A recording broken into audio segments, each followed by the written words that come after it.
you know, we're breaking the glass ceiling here, yeah, or the clay tile ceiling, or whatever you want to call it. So I think we're building bridges through the arts. I just wish we as artists had more courageous people in the administrative levels that understand the process and give us the kind of dollars we need to do the work. Yeah. So you remember what the land is called, right, in Ho-Chunk? Maa Wakacak? Maa Maa Wakacak. Wakacak, yes. Wakacak, is one of those words in Ho-Chunk that doesn't exactly translate to English. And there's a lot of languages, heritage languages, that you can't quite get the same, I don't know, translation or connotation for the word. It really means holy or Holy? sacred.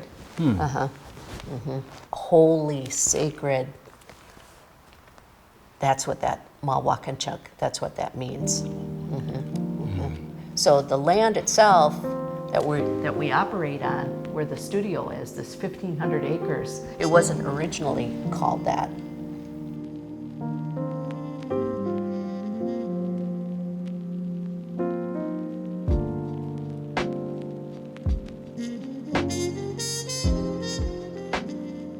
So what happened was, from what I learned, our current president, John Greendeer, was president back at that time. And so he took this acknowledgement of this land being returned. So you hear that concept called land back. Have you ever heard of that? Can't say I have. Amongst Native peoples, you see a lot of bumper stickers and stuff like that. So what we hope someday is the land that was taken from us, we want it back.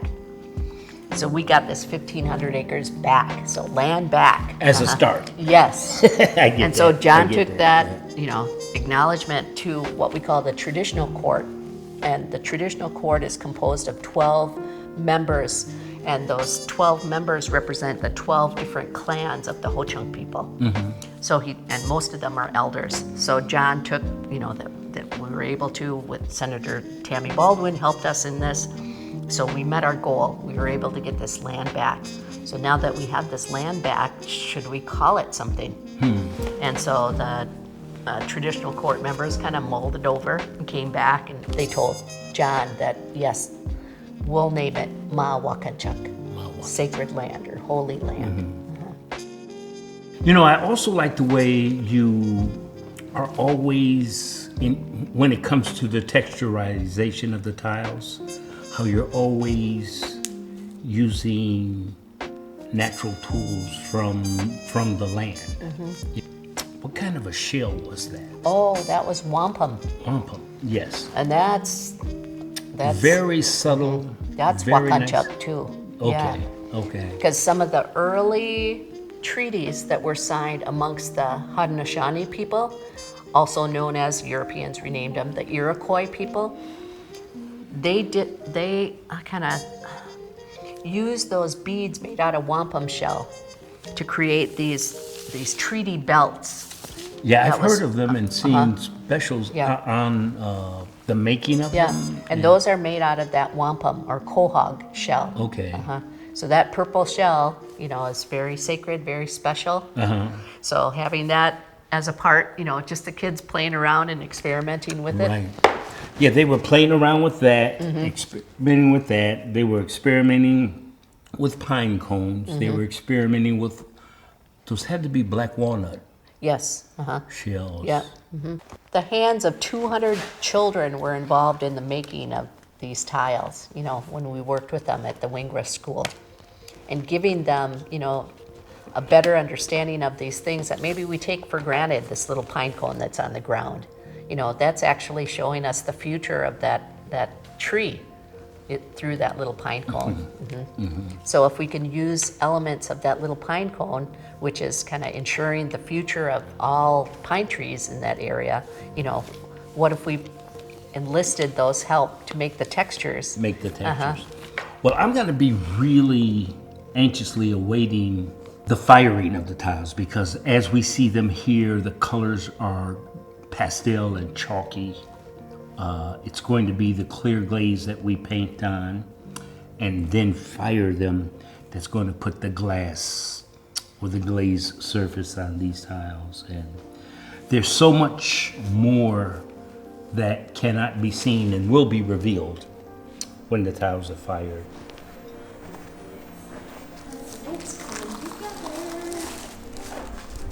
These are for you, Melanie. I still have some of the This is the fourth project that we've done together. We kind of have we're tag team. We're a good tag team. To where I'll take the concept and I'll draw out the big forms, and then I hand it over to you, and you break it up into the tile shapes and forms. And then from there we decide, okay, we're going to use these tools to create the textures for, you know, the sky, foreground, middle ground, background. You know, who wants to do the animal parts, who wants to do the three-dimensional. We kind of have a tag team approach to that. Yeah, I'd agree. I think this tag team was discovered basically right on the first piece we did, you know, and it's just building upon that, you know. Yeah. Yeah, because one of the things I like working with you is we both taught in private schools. You enjoy working with the younger kids. I enjoy working with the older kids. No, I didn't. No. She's right. That's what you said. Yeah. And that's why it worked out so well. So when we taught, you know, you took over with the younger kids. But that was only this project.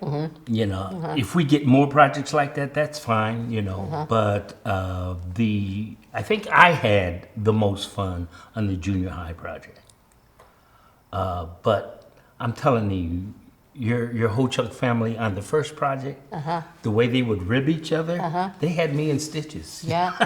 Well, we always say, if you're amongst Ho-Chunk people, and if they tease you, that means they like you. If they don't tease you, then that's you should start feeling sorry for yourself. Oh boy, yeah.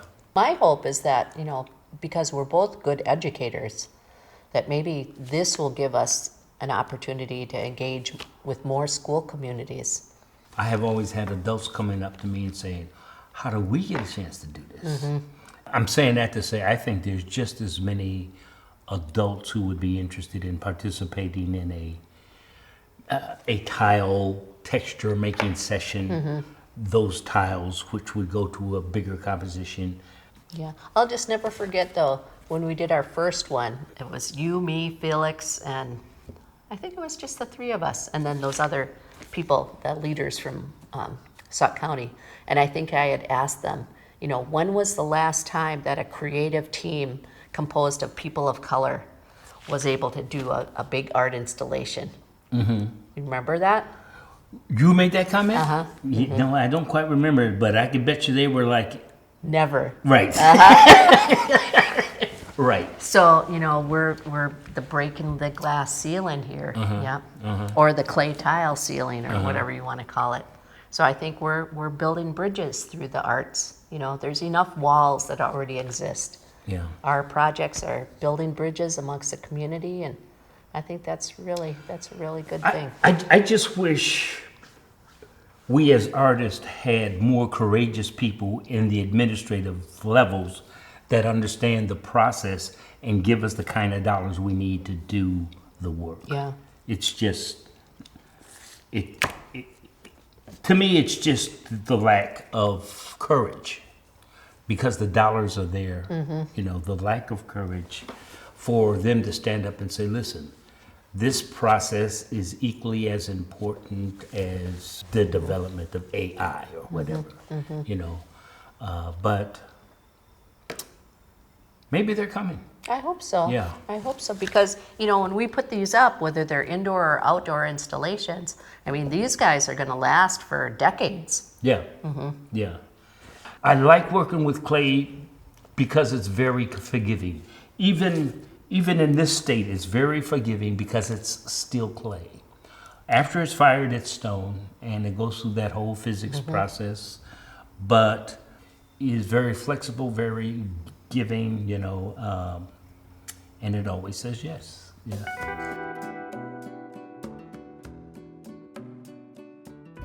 I was born here in Sauk County. I was born in Baraboo. Yeah, I've walked this land for 62 years of my life. One of the things that I used to enjoy doing as I walked this land was being with my dad, because my dad owned and operated our tribal museum, so I literally grew up in a museum.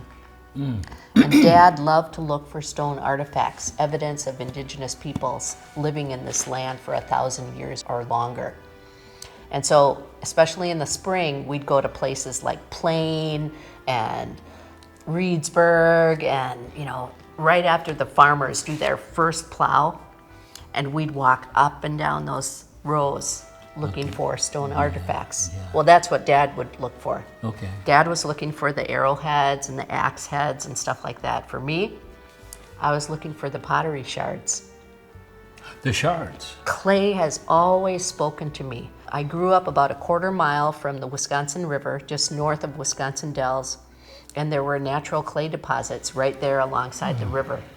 So one of the things that I used to do all the time is when we'd run down to the river, it took us 5 minutes to get there, and we're taking off our clothes as we're running down there because we were going to go swimming. So all my relatives were all swimming, and what was I doing? I was looking for clay. I'd bring my little cups and my little gallon ice cream buckets, and I'd collect clay. And then I'd bring them back to the house, and mind you, I was like 4 or 5 years old. I'd come back during the summertime and I'd fill our picnic tables and I'd make like little animals. So I'd have a whole herd of deer or little raccoons or whatever, and I'd leave them out, and it would rain that night, and I'd come back in the morning and they'd be gone because they all disintegrated. Yeah. And so I'd grab my bucket and we'd run down to the river again. Yeah. My parents lovingly gave me the nickname of Melanie Mud Pie. Melanie Mud. Because I love clay. And so when I decided to go to school, both at UW La Crosse and at going down to Arizona State University, I wanted to learn more about my Ho-Chunk traditions of working in clay. Because we didn't have any artists that were potters or ceramic artists.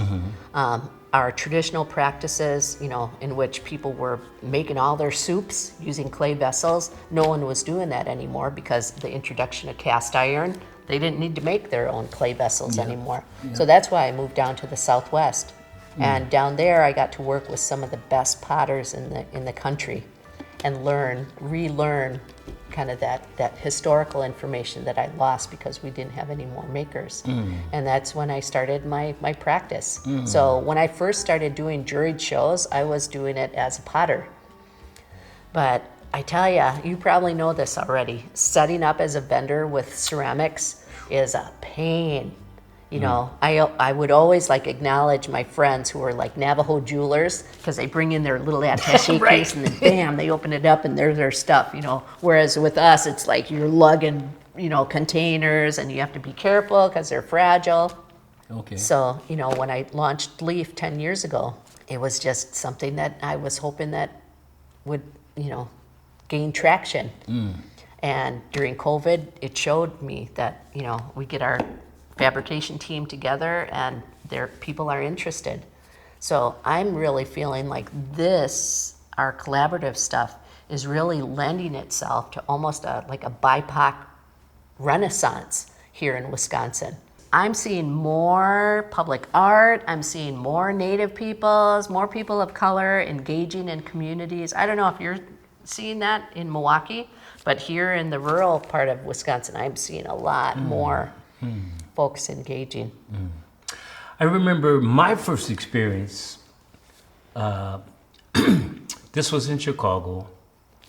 We lived in the middle of the block, and on the end of the block, they were putting in a gas station.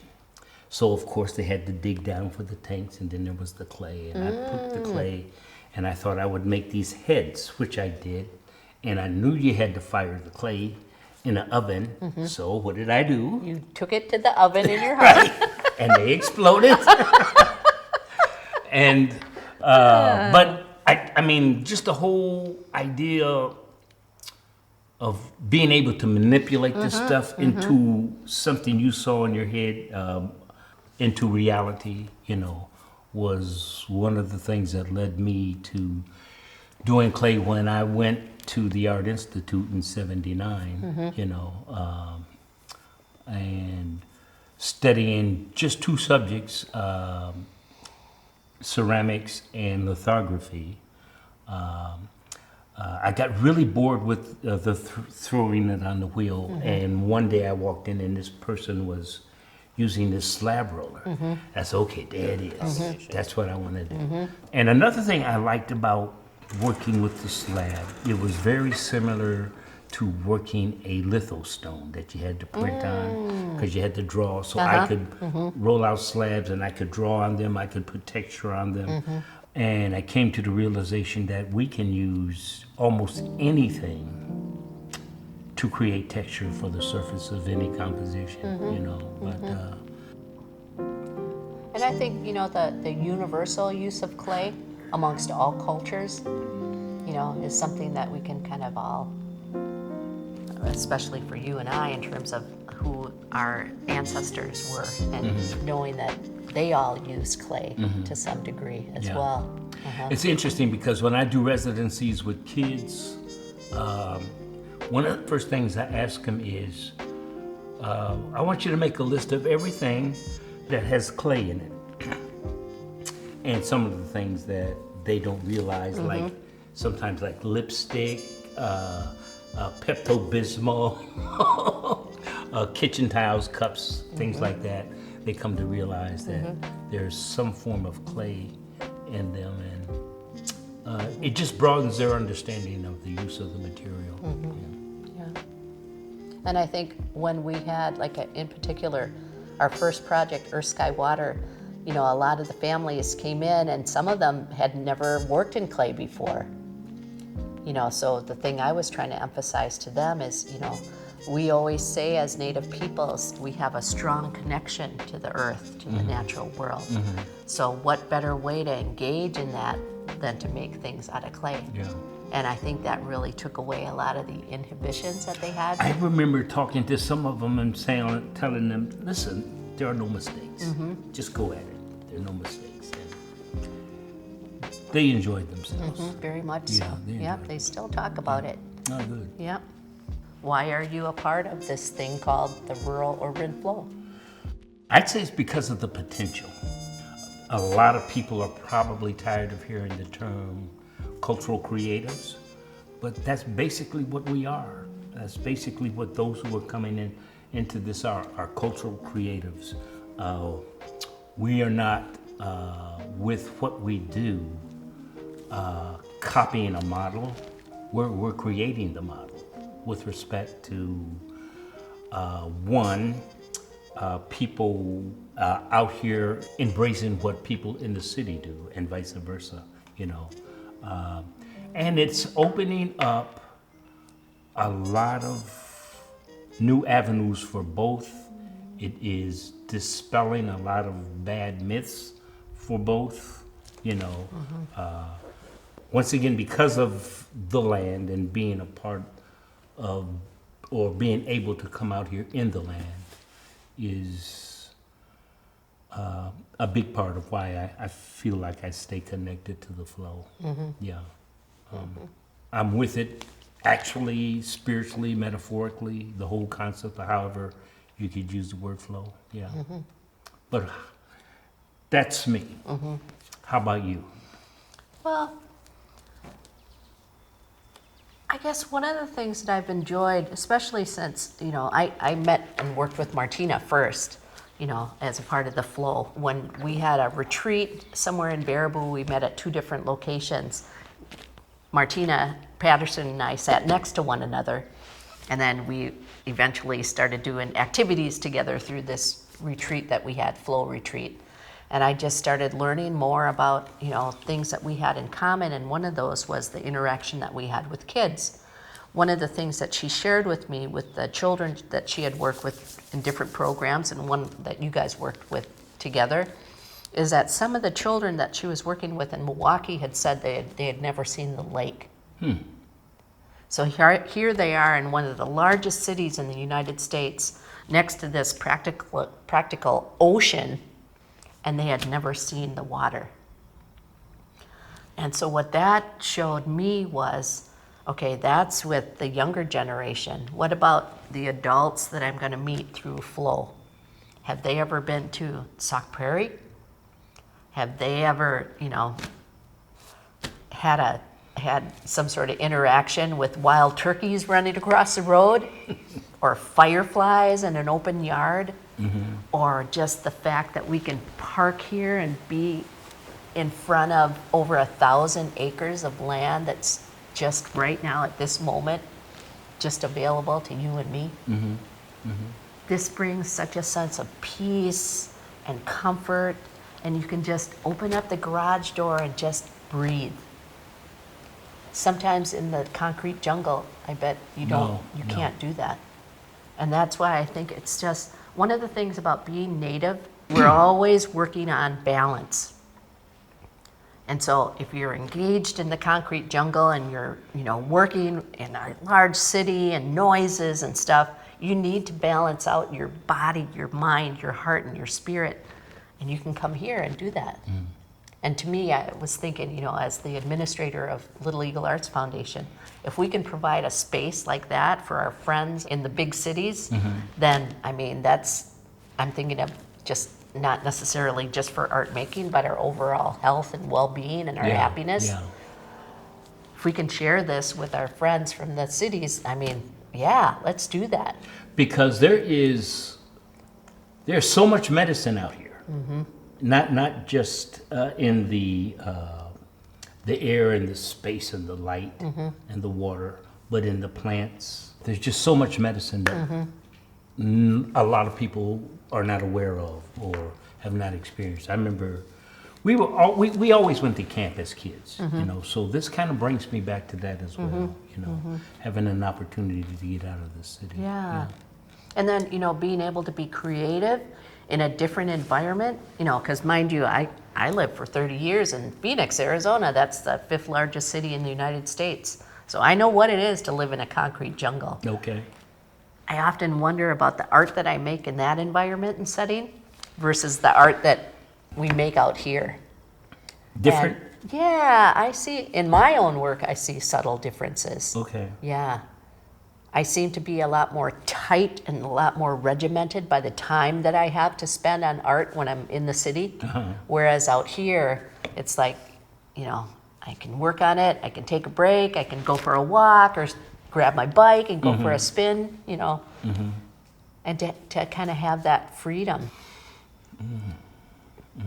I get it. Yeah, it's very much, to me, when Leaf was able to obtain this and lease this, our working space here, it was a blessing. Oh my gosh, I thank Creator every day for this place, because my husband Felix calls it my happy place.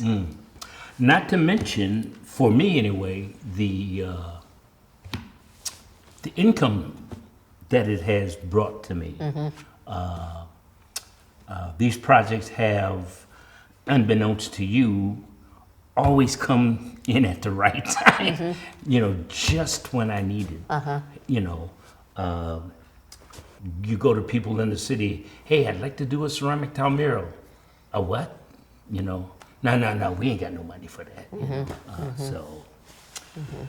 And you'd think, because there's so many more people and so much more money there, you'd think it would be, that they would be able to. You would think, yeah. So what I'm hoping in terms of, staying engaged with the work of Flow is that, okay, so you're coming up here, or you're coming, to Sauk County from Milwaukee and getting gigs. So what I'm hoping in the future is myself and the other Leaf artists that I, help to support through the work that we do, that they can go down to Milwaukee and get gigs, or down to Madison and get gigs and things like that through this exchange. Because the more people that know the potential of, the activity and the coalition work that we're doing, as partnering folks. The musicians that got together as a result. That was beautiful. Not a scene from an angry mom. Bus driver said, lady, you got to get up, cause a white person was that seat. This road said, no, not no more. I must be right here and rest my feet. You know, you can trim them all so they're this length all the way around if you want to. Or these I just, cut at an angle. You're the artist, so however you want to do it. We are so dependent upon grants, etc., in order to function. My hope is that, once again, unfortunately, some political administrator who understands the power of this medicine, who understands the power and the strength of this work, can start channeling dollars to something we have going on here. It needs to continue. Looks like my mom, grandfather, grandmother. I really hope that through Leaf's participation in Flow, that sometimes within our Ho-Chunk or our native communities, we tend to stay just within our own groups, our own people, our own tribes. Whereas Flow and the work that we're doing through Flow is definitely more multicultural in the work that we're doing. Yeah. And what I'm seeing in terms of the native artists in Leaf that have participated in Flow things, I think it's broadening their perspectives. Yeah. It's giving them more inspiration for potential future things that they can do, because they're finding people within the Flow network that are specialists in videography or plant-based, organic work. And so they're realizing that the network needs to go beyond just our own, cultural group. And by opening that up to others, I mean, there's really good potential. We create and I hope we continue to do this, a cultural exchange. I mean, I'm picking up ideas and techniques from you as a master artist. And I do the same thing from you. So I see that being done with people like Martina, who is deep into land restoration work, picking up ideas and information from people out here. We can't do everything, but if the inspiration from the connection is strong enough, maybe the artist will continue to follow up and stay connected with the new people they've found.